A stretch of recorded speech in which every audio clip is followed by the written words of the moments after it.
আমাদের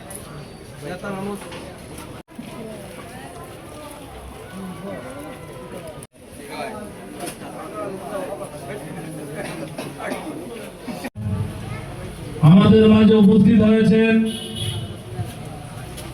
আজকের এই অনুষ্ঠানের প্রধান অতিথি গাজীপুর মহানগরের সম্মানিত সভাপতি এবং গাজীপুরের বাংলাদেশ পেয়েছি ইনশাআল্লাহ। আমি এই প্রসঙ্গ এখানেই শেষ দিলাম। আমি অন্য একটি প্রসঙ্গে কথা বলবো। আপনারা জানেন আমি যে কথাগুলো বলবো, আমি মিডিয়া ভাইদের কাছে অনুরোধ করবো আমার কথাগুলো একটু মিডিয়ার মধ্যে সুষ্ঠুভাবে তুলে ধরবেন।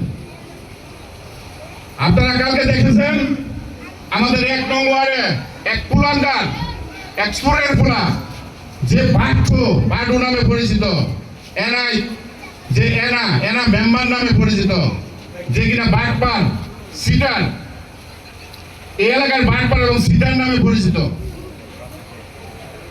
ওর বাবা এই দেশের চুর নামে পরিচিত, গরুচুর। কালকে আমাদের পানিশাল আইসা কিছু ছাত্রলীগের আওয়ামী লীগের গুন্ডা বান্ডার সাথে নিয়ে আইসা একটা অনুষ্ঠান করছে। আমি এনআই হোসেনের কিছু পরিচয় দেই।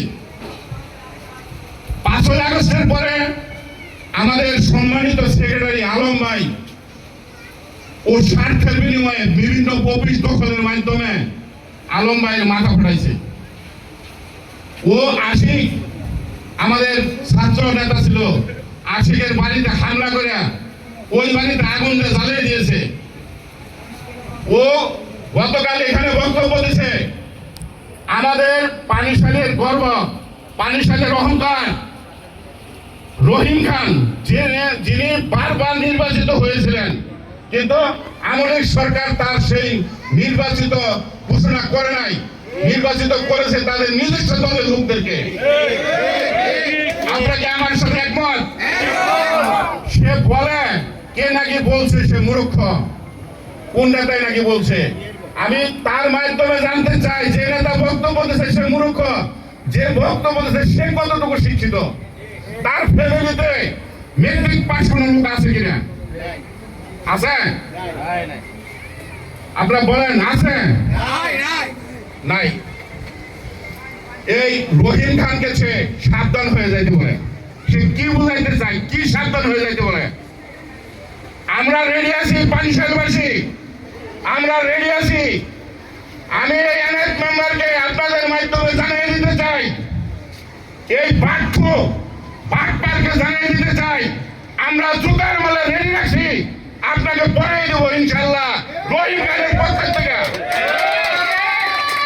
আর কোনদিন কোন অবস্থায় পানিশালের যদি কোন লোকের সম্বন্ধে আপনি কোন ধরনের হিংসাত্মকমূলক কথা বলেন, তার সম্মান নিয়ে ছিলেমিলি খেলেন, তাহলে আপনাকে আমরা জুতার মালা পরিয়ে দেবো ইনশাল্লাহ। এটা আমরা প্রতিজ্ঞা করছি। আপনার কতগুলা আমলি দিয়ে ঘুরেন, আপনার সাথে 1 নং ওয়ার্ডের ছাত্র দল, যুব দল, মূল দল, স্বেচ্ছাসেবক দল, শ্রমিক দল, কোন দলের লোক আছে কিনা আপনি মুখে হাত দিয়ে বলেন? আছে?